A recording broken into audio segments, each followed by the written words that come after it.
وما لي حيلة إلا رجائي بعفوك إن عفوت وحسن ظني وكم من زلة لي في البرايا أضلت أنا مني وقرأت سني يظن الناس بي خيرا فإني لشر الخلق إن لم تعفو عني لشر الخلق إن لم تعفو عني. الحمد لله الحمد لله والصلاة والسلام على رسول الله. adúpẹ́ fún Ọlọ́run. alhamdulillah. atọrọ àlékún ìkẹ́gẹ́ fún òjíṣẹ́ ńlá Ànábì wa Muhammad sallallahu alayhi wa sallam. a kí àwọn àlùfáà wa nílé, a kí àwọn òbí wa nílé, a ṣàdúrà fún wọn k'Ọlọ́run bá ní ṣàánú wọn. bẹ́ẹ̀ náà la kí gbogbo ẹ̀yin tí ẹ ń gbọ́ wa lórí ètò Manahijul Khair ní ọ̀sán yìí wípé Ọlọ́run ọba àlékí ọlá kó mọ́ dùn ẹnìkọ̀ọ̀kan ní ládàá gbígbọ́, àwa táwa náà ń wí Ọlọ́run mọ́ dùn wá ní ládàá wíwí. èyí tó wá ga jù níbẹ̀ lẹ́san náà ni pé k'Ọlọ́run jẹ́ ká lè mú un lò, ká lè lo ọ̀rọ̀ Ọlọ́run, ká lè lo ọ̀rọ̀ òjíṣẹ́ ńlá Muhammad sallallahu alayhi wa sallam. sallallahu alayhi wa sallam. lónìí yìí ọ̀rọ̀ ní Ramadan ń lọ wẹ́rẹ́wẹ́rẹ́ ń kásẹ̀ ńlẹ̀, léyìí tí Ànábì wa Muhammad sallallahu alayhi wa sallam sallallahu alayhi wa sallam. ó ní ẹ bá àwọn èèyàn bíi méjì mẹ́ta kan ẹ bá wọn kẹ́dùn, ẹ bá wọn dárò pé ìṣẹ̀mí ayé rẹ̀ sì waste báyìí. òun ni ẹni tí Ramadan bá wa tó bá láyé oṣojú ẹ̀mí ẹ̀ tí ò wá rí àlìjẹ́nnà dà nínú Ramadan náà. ń wa kò ríra ó bọ́ mọ lọ́wọ́. ẹni tó bá ìyá àti bàbá rẹ̀ láyé tí ò rí àlìjẹ́nnà rẹ̀ kò ríra lára wọn. Ànábì ní ẹ bá wọn kẹ́dùn. ẹ bá wọn kẹ́dùn. ọ̀sìn ló sì gbogbo ayé. fún àṣẹ ọ̀wọ̀. a ò mọ̀ ṣòfò ọlọ́mọdé àṣòfò. àmín. káwọn bá a ṣòfò látara Ramadan ìlà sì tún fẹ́ ní ká gbé sọ̀látù tahajjudi, ìrun tá à ń pè ní ìrun náfìlà òru, ká ṣàlàyé rẹ̀ fún ara wa.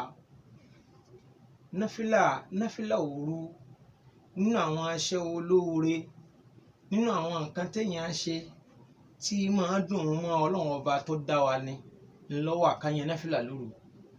bọ́ ọ bá kí ọ̀ranyàn tí ọ̀ranyàn náà tí ó dúró wámúwámú, bí náfìlà bá lọ mẹ́hẹ̀ tó bá lọ láàyè ń tàn níwájú Ọlọ́run náà ó rìgírẹ́tì ẹ̀. yóò rìgírẹ́tì ó yẹ ká wípé òjíṣẹ́ ńlá Ànábì wa Muhammadu sallallahu alayhi wa sallam.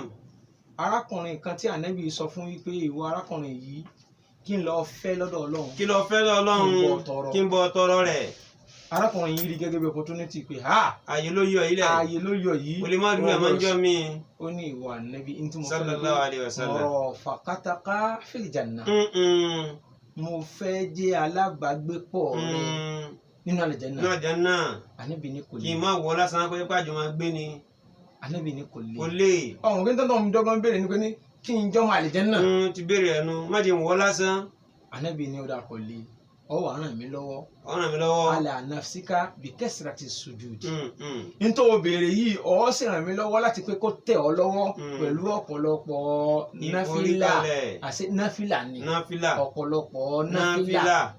so atahajud ìrun tá a máa kí lóru là ń pè ní tahajudi nígbà tí gbogbo àwọn aláìmọ̀kan àbẹ́ni tí ò yé nígbà tó bá ti sùn lọ tí wọ́n wá dìde tọ̀ọ̀dá àrùn mọ́jú là ń pè ní tahajud. nínú súnà Ànábì ni tí ò filẹ̀ rárá sallallahu alayhi wa sallam. ìrun tahajud súnà Ànábì ni táwọn gbé súnà tó mú akádàtàn wọn lànàbí ò filẹ̀ rí tẹ bọ́sálẹ̀ kìámọ̀. torí pé Ànábì sallallahu alaihi wasallam Ọlọ́run ọba rẹ̀ tiẹ̀ kọ́kọ́ pa á láṣẹ ni pé ó jásí pé náfìlà òru rẹ̀ kó máa pọ̀ jù, àkókò tó máa fi ya náfìlà lóru kó máa pọ̀ jù. sọ ti ẹni sìn ìyẹn ló fi sọ suratul muzammil kalẹ̀ pé ya ayyuhal muzammil qumil layla illa qalila nisfahu aw inqus minhu qalila أو زد عليه ورتل القرآن ترتيلا. Olúwa ní ìwọ al-Muzammil tó ní kan daṣọ bò ọ́ qum al-layla illa qalila. Ìwọ̀nba díẹ̀ náà máa fi sùn lóru. Nígbà tó fi òfin nẹ́fìlà òru kọ́kọ́ dé wà lẹ́bi ìwọ̀nba díẹ̀ ọ̀pọ̀ òru rẹ̀ máa fi nẹ́fìlà ní. Kọ́lọ́hún tó wá tó kó tó bá a sẹ́rọ̀ nígbẹ̀yìn súrà. Sódì yẹn nísìn nínú àyà tó fi sọ ẹ̀rọ ló ní wa minal layli fata'ajjad bihi nafilatan laka. Wa minal layli fata'ajjad bihi nafilatan laka. Asa an yab'athaka rabbuka maqaman mahmuda. Fílù làámúrì lolúwa lò fún ànábì minal layli bó ti wò ó lè kéré mọ́ lóru fata'ajjad bihi nafilatan laka. Dìde kọ́ yẹn nẹ́fìlà kọ́ fi nẹ́fìlà lóru kó o fi ṣe ní iṣẹ́ ojúlówó iṣẹ́ tó o ṣe lọ́sàn-án dìde yẹn nẹ́fìlà má fi gbogbo òru rẹ sùn. Má fi sùn. Torí pé àṣà an yab'athaka rabbuka maqaman mahmuda. Ṣí mímọ̀ ṣe èyí tí mo wí yìí ó súnmọ́ kó fà á ó lè ṣe sábà bíi kọ́lọ́hún ọba ọ̀rẹ́ ó sọ ẹ́ dẹni pàtàkì kó gbé ọ dìde láàrin àwọn ẹni ọlọ́run àwọn olùṣètọ́lọ́run àwọn tó súnmọ́ lọ́run. Ajá sí pé ní sọ̀látù tahajjudi nínú àwọn ọ̀nà tá a gbà tá a fi rí ọlọ́run bá wọ̀ ní sọ̀látù tahajjudi wa. Kò sí sẹ́nì kankan tí ò lè ọlọ́run bá wọ̀. Àbẹ̀ tí o bá fẹ́. Kò sí. Torí pé ànábì Muhammad al-Qur'an al-Karim ni nínú àwọn ìròyìn tó fi ròyìn àwọn olùbẹ̀rù ọlọ́run pé nínú àwọn tẹ́ fi máa dá àwọn olùbẹ̀rù ọlọ́run mọ̀ ni pé kánú qalilan minal layli ma yahja'un wa bil ashari hum yastaghfirun. Ó ní àwọn olùbẹ̀rù ọlọ́run táwọn wí yìí qalilan minal layli ma yahja'un. Àkókò díẹ̀ péréte báyìí ni wọ́n máa fi ń sùn. Èyí tán fi ń ṣàìsùn tán fi ń jí rẹ̀ bẹ̀ fọlọ́run tán fi ń yan náfìlà tán fi ń ṣe tilawatul Qur'ani tán fi ń ṣe àdìkárù wọn ló pọ̀ ju èyí tán fi ń sùn lọ.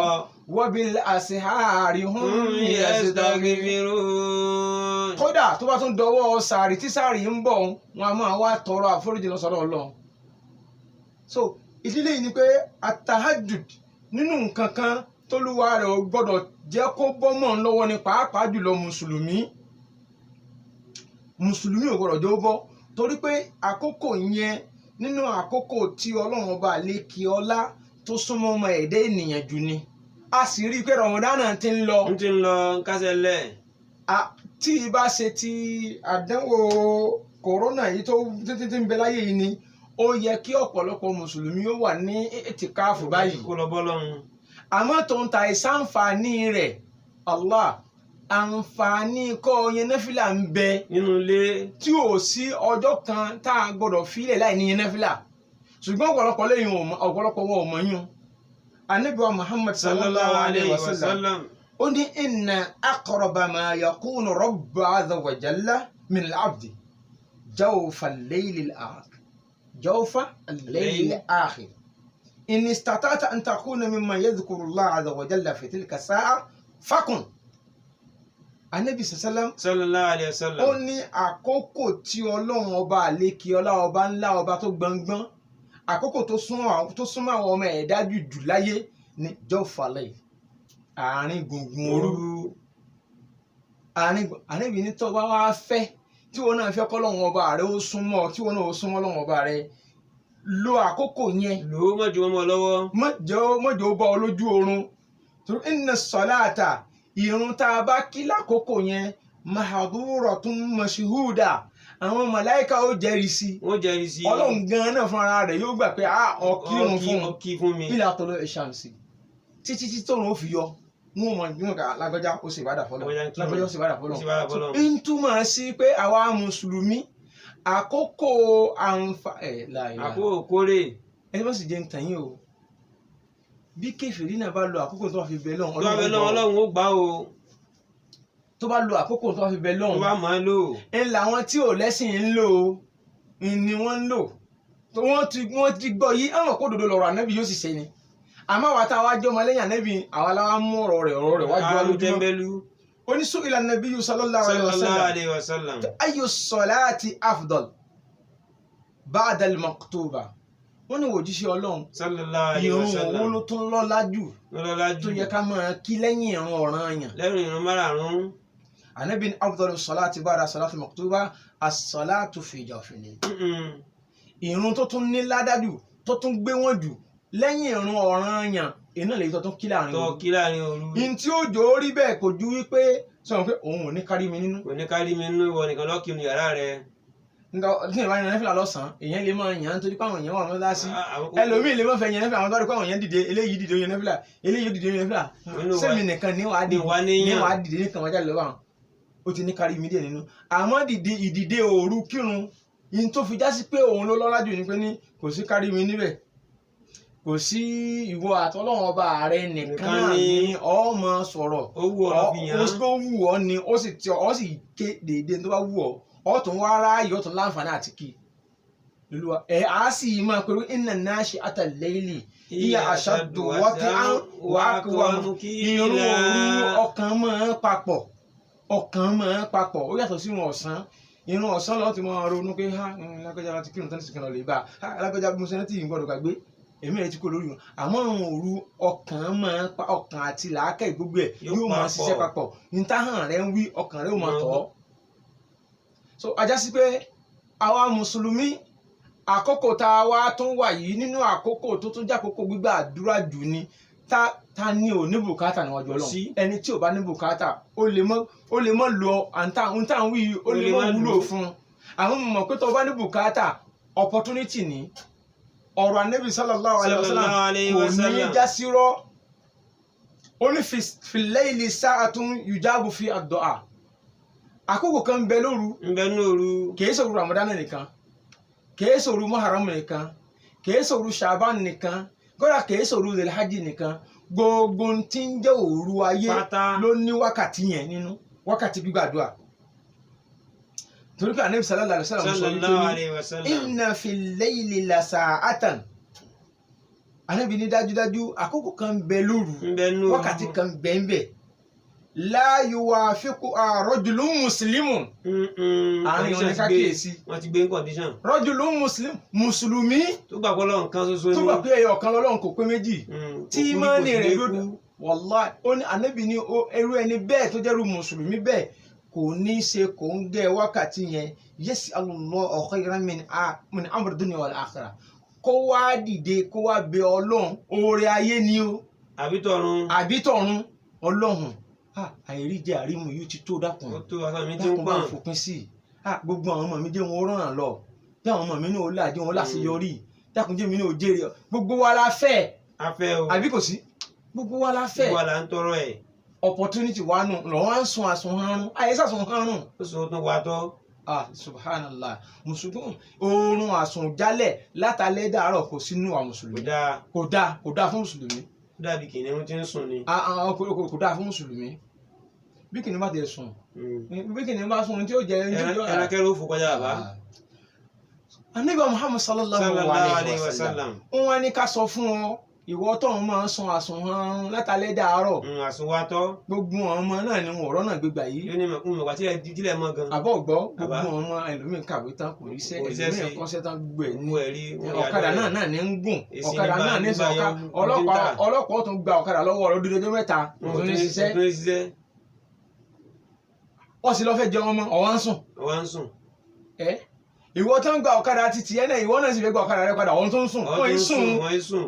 ọkọ̀ ẹjọ́ lọ sọ́dọ̀ Ọlọ́run ọba rẹ̀ ń retí pé pèmí kí n dán Ọlọ́run ní. lọ́kọ̀ tó ga jù. Ànábì lẹ́nìkan ò ní ṣe kò ń jẹ́ wákàtí yẹn tó jẹ́ onígbàgbọ́ òdodo tó jẹ́ olùtẹ̀lé Ànábì Muhammad illa atahu iyyahu wa dhalika kulla layla. gbogbo àdúrà tó bá tọrọ ọjọ́ náà lọ́rùn a máa fún un. tó bá ṣe déédé àkókò. tó bá ti ṣe kò ń gé àkókò náà. illa atahu iyyahu. àyàfi kébẹ̀ ló fún un. wa dhalika fi kulli layla. gbogbo òru ló sì wà. gbogbo òru ọjọ́ ayé ìní wákàtí yẹn wà. so mùsùlùmí opportunity ní fún ọ ìwọ mùsùlùmí ló ní. sílẹ̀ kọ́ wọlé ló kú bá wọn. gbogbo ẹni tí ì ṣe mùsùlùmí ti ń lò ó nǹkan ń lò ó lásán ni. ń lò ó lásán ni. Ànábì sallallahu alaihi wasallam kọ́ lè bá a mọ̀ pé Laylatul Qadri àtúntì wà òní ní 23 àbí ní 23 àwa tílẹ̀ òní bá sú yóò di 23 bẹ́ẹ̀ ni àbí léyìí tó já sí pé Laylatul Qadri àwọn àkókò tánàbí ní ká wà síre la ilaha illallah illallah bọ́lọ̀ ń bá wá kádàrá pé ìyẹn bá wá mú sáà tó bá lè mú sáà ọ̀sọ̀ríire ayérayé wàláhì ọ̀sọ̀ríire ayérayé torúkọ ẹlòmí ò mọ ibi tí gbígbàdúrà ti dé kò mọ̀ kókò tí gbàdúrà dé ó kàn ní pé kí ni kan dùn náà ni àmọ́ kò sẹ́nìkan tí ó ṣe bá nàbí ṣe ní kó ṣe yìí sallallahu alaihi wasallam kò sẹ́nìkan tí ó ṣe bá nàbí ṣe ní ká ṣe yìí kó sọ pé kí ni kó pòfo ẹnìkan yìí pòfo Ànábì ní yanzilu rabbuna tabaraka wa ta'ala kulla laylatin ila sama'i dunya gbogbo òru ọjọ́ ayé tílẹ̀ bá ti ṣú láyé àkókò kan bẹ Ọlọ́run máa ń sọ̀rọ̀ wá sí sánmà ayé hina yabqa thuluthul laylil akhir àdíìsì yìí òun ni wọ́n ń ṣàlàyé àdíìsì tàkọ́kọ́ ń ṣàlàyé àkọ́kọ́ kan ní pé wákàtí kan bẹ́ẹ̀ ni eléjú rẹ̀ ṣé ọwọ́ bẹ̀rẹ̀ òru ló wà ní àbáàrin àbígbẹ̀yìn àdíìsì yìí l'Ànábì tó wá fi júwe rẹ̀ pé ní Ọlọ́run ọba àlekè ọlá máa ń sọ̀rọ̀ kalẹ̀ ní gbogbo òru ayé hina yabqa thuluthul laylil akhir nígbà tó bá ku ìdá mẹ́ta nú òru tó rò parí so tí ń túmọ̀ sí pé tọ́ ọ bá ti sun oorun tó sún wọ bí aago bíi méjì mẹ́ta hàn irú àkókò l'Ànábì ń júwe fún wa pé ní Ọlọ́run máa ń sọ̀rọ̀ kalẹ̀ wá sí sánmà ayé ohun tó wá débẹ̀ yaqulu man yad'uni ta ló fẹ́ pè mí fa astajiba la kí n dá lóhùn tí màá dá lóhùn man yad'uni ta ló fẹ́ pè mí kí n dá lóhùn tí ó béèrè ta ló ní man yas'aluni fa'u'tihi ta ló fẹ́ tọrọ nǹkan lọ́wọ́ mi kí n fi lé lọ́wọ́ man yastaghfiruni fa'aghfira lahu ta ló fẹ́ tọrọ àforíjì ta ló mọ ẹlẹ́lẹ́sẹ̀ ẹ wá dúró ta ni nínú gbogbo wa tí nǹkan mẹ́tẹ̀ẹ̀ta yóò ti bù tí ó bùkátà rẹ̀ ta ló ju nǹkan mẹ́tẹ̀ẹ̀ta lọ ta ni nǹkan mẹ́tẹ̀ẹ̀ta yóò jù lọ ta ni ò ní ìdí àti bẹ́ẹ̀ lọ́hùn ta ni ọ̀rọ̀ rẹ̀ ti tó ta ni ọ̀rọ̀ rẹ̀ ti tò ta ni owó rẹ̀ ti tó ta ni ó ti dá a lójú pé ẹ̀mí òun ó gùn bóun ní fẹ́ ta lọ́mọ rẹ̀ ti yàn tán tó ti dá a lójú ọmọ tó yàn kí ló fi dá ọ lójú pé ọ jèrè rẹ̀ kalẹ̀ subhanallah Olúwa ní ta ló ní nǹkan gbà lọ́wọ́ mi tí màá fún ta ló láforíjì tó fẹ́ tọrọ àforíjì kí n foríjì yín so tí ń túmọ̀ sí pé bọ́ọ̀ bá ti ẹ̀sùn irú pé wa minal layli fatahajjad bihi nafilatan laka. Asa an yab'athaka rabbuka maqaman mahmuda. àmọ́ sọ ma pé yóò sùn tó sọ pé ó wo fíìmù dágbo mọ́kànlá sí méjìlá ni àbá season fíìmù ni ó wo fíìmù dágbo kan ní mùsùlùmí ọ̀sìn ń wéṣì àkókò rẹ̀ la ilaha illallah muhammadu rasulullah sallallahu alayhi wa sallam. Ànábì ní ọ̀jọ̀gbọ́n tó ní làákàyè tó máa ti ń ṣe kò ní jẹ́ kí ìṣẹ́jú kan nínú ìṣẹ̀mí ayé rẹ̀ ó ráre ó wá fi gbogbo òru gbígbàdúà àkókò gbígbàdúà ó fi wo fíìmù tán kò tún wá ní wo fíìmù kan tí ó kọ́ lọ́gbọ́n fíìmù kan tí ò gbédè wọn àwọn season fíìmù India yóò wá máa wo fíìmù season fíìmù India ziwa bí kílẹ̀ pé ní o máa wò dákun sọ in tí ó fẹ́ pín nínú eléyìn ó fẹ́ gbédè ní àbá ó fẹ́ gbọ́là tó rí ògiri níbo kí ni wàá fi ṣe sọ wúlò kó gbédè ìjọba Nàìjíríà fún níṣẹ́ bí a yóò kú ìjọ tó bá gbọ́ tán àní kó fàkókò ń bẹ lọ́hùn kó fi ṣe tó dáa gbogbo àtẹ́gùn tó bá dà gbogbo àtẹ́gùn tí ń fẹ́ ló lákòókò tí ó mọ́wọ́ dúró tí ò ní fẹ́ mọ́ o ìyẹn tó wá sì fi àkókò tó lágbára ṣeun ní ó máa jẹ́ titi ẹ so ẹni tí ó sùn tó fẹ́ ṣàìsùn lóru afẹ́ kó tètè sùn ẹ̀kọ́ Ànábì ni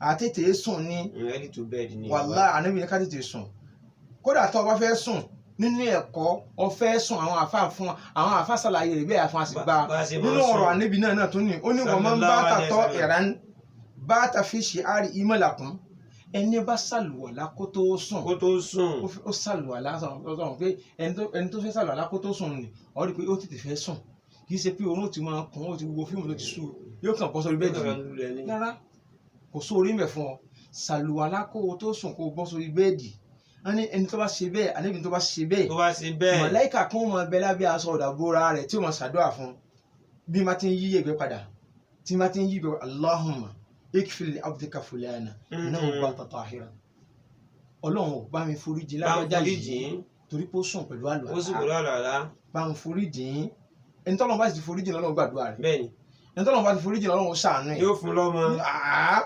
So nínú ọ̀rọ̀ Ànábì Muhammad sallallahu Sallallahu alaihi alaihi wasallam wasallam. òun ni wípé ẹni tí mùsùlùmí ò gbọdọ̀ fi àkókò rẹ̀ sùn ń ló bí òṣì sínú sẹ̀mí ayé wa ń ló bí dààmú sínú sẹ̀mí ayé wa ń ló fà á tọ́ta fi ń dúnkokò máa àkọjá bẹ̀ àkọjá rẹ̀ ẹnìkan ò ní ṣàìsàn kó wá jí láàárọ̀ kó wá jí sínú ìbànújẹ́ yóò jí binnashat ọkàn rẹ̀ ó balẹ̀. wa rahatul qalbi yóò jí tí ara rẹ̀ ó dá sásásá tó bí ẹni tó ti rí oore bí ẹni tó jí rí oore ni ọkàn rẹ̀ ó balẹ̀ ìsinmi ó ba kò ní sí pákáleke torí pé kí ni ó ti bọ́ lọ́wọ́ ọba tó yẹ kó bá sọ̀rọ̀ ó ti bá sọ̀rọ̀ nítorí yẹ kó ẹni tí ó fún ó ti béèrè lọ́wọ́ rẹ̀ ọgbọ́n yé ibi tó ti lè rí ó ti wá síbẹ̀ ibi tí ò ti ní tán.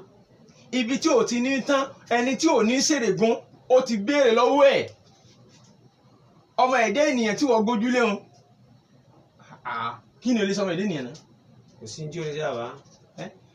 kí ni ọmọ ẹ̀dá ènìyàn ò lè ṣe ó lè ládéhùn fún ọ lóòótọ́ pé lágbára Ọlọ́run mọ̀ wọ́ọ̀rì oṣooṣù yìí mọ̀ ju kan sákàǹtì rẹ̀ tí ò bá wá ju sọ̀mù ni. bí o sí ní tí ó ṣe fún un. Ọlọ́run wà lọ́wọ́ tó gé láyò ilé fún mi àdá òun yìí ṣe pa àdéhùn òun ni ó gbájúmọ́ ọmọ ẹ̀dá ènìyàn ò tó gbára lé ọmọ ẹ̀dá ènìyàn ò ṣe é gbójúlé mọ̀ yẹn tọ́wọ̀ kálí alàláì fáwọ́ hásìbù ẹni gbára lọ́lọ́run Ọlọ́run ó tó bọ́bá lọ gbára rẹ léèyàn tó fẹ̀mí tán èèyàn ọ́ jákulẹ̀ ìjákulẹ̀ ò sí níwájú Ọlọ́run ọba rẹ ní ká dojúkọ irú náfìlà tá a wá ní ká yàn yìí gẹ́gẹ́ bí Ànábì Muhammad sallallahu alaihi bó ṣe wasallam. sọ wípé kì í ṣe dandan kọ́mọ yẹn náfìlà ọgọ́rùn-ún náfìlà raka àwọn gbọ́dọ̀ kí àádọ́ta náfìlà rárá kò sínú súnà Ànábì sallallahu alaihi wasallam wàláì kódà tó bá yẹ kí méjì ló bá lè yàn ó ti tó tó bá yẹ kí méjì ló bá lè yàn ó ti tó wá pọ̀ ní istigifaru gbogbo ẹni tó bá fẹ́ kí ọ̀nà wọn ó là láyé tó fẹ́ kálámọ̀ rí wọn ó tò tó fẹ́ kọ́ wọn gbégbé sí ayé ìrọ̀rùn Ànábì ní kó pọ̀ ní istigifaru Al-Qur'ani ní kó pọ̀ ní istigifaru istaghfiru rabbakum innahu kana ghaffara. wa qul istaghfiru rabbakum innahu kana ghaffara yursilis samaa alaykum midrara wa yumdidukum bi amwalin wa banina wa yaj'al lakum jannatin wa yaj'al lakum anhara. Istigifaru yìí òun lògùn tá a fi lé òṣì lọ ọ̀pá tí ó lé òṣì tí ó sì ò ní bẹ́yìn wò mọ́ ní istigifaru ọ̀pá kan ṣoṣo ni sallallahu alaihi wasallam bó sì bá pọ̀ nínú ọmọ yìí tó bá pọ̀ tọrọ àforíjì torí bínú Ọlọ́run ẹ̀ṣẹ̀ ní máa ń fà bínú Ọlọ́run ìbínú Ọlọ́run ní bí òṣì ìbínú Ọlọ́run ní bí òṣì so gbogbo opportunity wa ni Ànábì wa ṣàlàyé rẹ̀ fún wa ìwọ tó ń jẹ́ mùsùlùmí wípé sáà ti dìde lóru kì í ṣe gbogbo òru kódà bó bá jẹ́ wákàtí kan ló bá lè lò kódà bó bá jẹ́ pé ọgbọ̀n ìṣẹ́jú ló bá lè lò tí ẹ dìde fọ́lọ́run kọ́ wá wo tọ́wọ́n ó fi ṣe fún ọ. bá a ti ṣe ohun á pọ̀jù pátápátá pínra Ànábì gan-an tó pọ̀jù pátápátá pínra ẹni kì í kí ju mọ́kànlá ọ̀ mẹ́tàlá lọ mọ́kànlá àbí mẹ́tàlá pẹ̀lú ṣáfì àti wítìrì rẹ̀ pẹ̀lú wítìrì rẹ̀ níjọ́ tó bá wù ú àkí mọ́kànlá níjọ́ tó bá wù ú àkí mẹ́tàlá ẹyọ kan tí ń lé lórí rẹ̀ ní jẹ́ wítìrì so wọn náà tíra rẹ̀ wò níjọ́ tó bá ti lè ṣe ọ rí i pé àárọ̀ ọjọ́ kejì tó jí sáyé inú ìdùnnú lọ jí sí ara rẹ̀ ó yá gbogbo ara rẹ̀ yóò túká ọkàn rẹ̀ ó sì balẹ̀ so Ànábì Muhammad sallallahu alaihi wasallam ló jẹ́ kó yọ pé ní irú òun tó dáa jù sọ́lọ́ máa ń fẹ́ràn nínú Ànábì Dawud so kò sí pákáleke nínú ẹ̀sìn Islam wa kò sí wàhálà ìfọkànfúnni lọ́rùn nínú ẹ̀sìn wa ma ja'ala Allahu alaykum fi dini min harajin Ọlọ́run fi ìṣòro kankan sínú ẹ̀sìn wa àmọ́ kò dáa kí mùsùlùmí mọ̀ ní náfìlà torí pé ọ̀ràn yẹn wọ̀ ṣe gbójúlé kò tó gbójúlé ọ̀ràn yẹn kò sí kí ni àkìdá tó gbójúlé nínú oore tí ń bẹ nínú kéèyàn ó lè yẹn náfìlà Ọlọ́run máa fi ọgúmẹ́ǹtì àwọn ọ̀ràn yàn rẹ tó kí dá lẹ́yìn wá àgbà náà ọlọ́ọ̀tún máa wá lò ó gẹ́gẹ́ bí gbígbàdúrà fún ọ gbogbo tó ń fẹ́ tó bá ti kó síwájú ọlọ́run ṣe fún ọ. So anabi sallallahu alaihi wasallam ìran tó wá dáa jù tọ́lọ́run fẹ́ràn jù ni ìran anabi Dáúdà ìran tó mọ̀ pé ìran anabi Dáúdà nídìí àti máa yan náfìlà kan má jẹ́ kẹ́nìkan sì bu náfìlà fún ọ. wọn bọ ní amájà bu lé lọ́wọ́. náfìlà anabi ń bù fún ọ yìí anabi Dáúdà ìrun rẹ̀ ló dáa jù lọ́lọ́run fẹ́ràn jù ààwẹ̀ rẹ̀ lọ́lọ́run fẹ́ràn jù. So kí ló tún wá ń wá ẹnìkan ẹ̀dá kan wọn nákàlẹ́ ẹ̀dá kan nákàlẹ́ àwẹ̀ gbígbà nákàlẹ́ ànábì tó dájú rè lásàkàfi kò ní parọ́ fún ọ. àwọn sàkàfi yìí ni. àfàwọ̀ àkàfẹ́ ànábì sallallahu alaihi wasallam ó ní torí pé ànábì Dáúdà alayhi salatu wassalam kana yanamu nisfa al-layl yóò fi ìdajì òru yóò fi sùn wa yaqumu thuluthahu yóò mú ìdá mẹ́ta nínú òru yóò fi yan náfìlà wa yanamu sudusahu yóò fi ìdajì tó kù nínú àṣẹ́kù rẹ̀ yóò tó fi sùn tí ń túmọ̀ sí pé òru wọ́n sì rò pé òru àkókò aago 10 mọ́kànlá tó sùn lòru tó bẹ̀rẹ̀ rárá àtìgbà tóòrùn ti wọ̀ láago 7 yẹn lòru ti bẹ̀rẹ̀ tọwọ́ wá sírò látàgò 7 tóòrùn ti wọ̀ sí aago 5 sí 5 àbọ̀ ó máa rí pé wákàtí 10 àbọ̀ sí 11 níbẹ̀ láàrin yẹn kọ́ wá dá sí 3 àbí kọ́kọ́ dá sí 2 tí ń túmọ̀ sí pé láti 8, 9, 10, 11, 12 so ti ẹni sìn after 12 tó bá ti sọnù di after 12 tí ń lọ sí 1 ọtí sun ìdajì òru ọtí lo ìdajì òru ilẹ̀ lómi ò fi wo fíìmù dà ìdajì òru dání kò fi sùn nígbà tó bá wá di àkókò gbígbàdúrà tọ́lọ́ ní mò ń retí rẹ̀ wá gbà mí wá bẹ̀ mí wá tọrọ lọ́wọ́ mi ìgbà lòun lọ lè sùn lórí bẹ́ẹ̀dì ó wá lóun ríṣẹ́ ó wá ní ayé ń dà ń láàmú ó wá lọ́rọ̀ òun ò tó ìwọ lọ ti fi ọwọ́ ara rẹ dá ọ̀rá mọ̀ ní ara rẹ rú so ìrun tó dáa jù tọ́lọ́ ń fẹ́ràn nìkan yẹn náfìlà ní ọwọ́ parí òru tó bá yàn díẹ̀ kó tún sùn kó lè bá aráyè kí àsùbá so abẹ́lẹ̀ nínú àánú rẹ̀ ọlọ́run bá lè kí ọlá tó fún wa ní ilé yìí sọ ọlọ́run ṣàṣẹ ní ìrọ̀rùn fún wa ọlọ́kọ̀ àìkẹyìn so à ń tún jẹ́ kó yé wa wípé àwọn wáàzí wa àti àwọn halaqatu ta'limi wa so ní ó wà lórí YouTube wa ìyẹn Masjid Taqwa Ọ̀fà tí wàá lè tẹ̀ sórí YouTube yóò gbé àwọn wáàzí wọ̀nyí wá tí ẹ máa ṣe alábàápàdé níbẹ̀ tẹ́ bá dẹ̀ nídìí àwọn ìbéèrè inshallah ẹ lè máa fi sọ wá sí wa ọlọ́run yóò ṣàánú fún wa ọlọ́run gba lẹ́sìn fún wa àwọn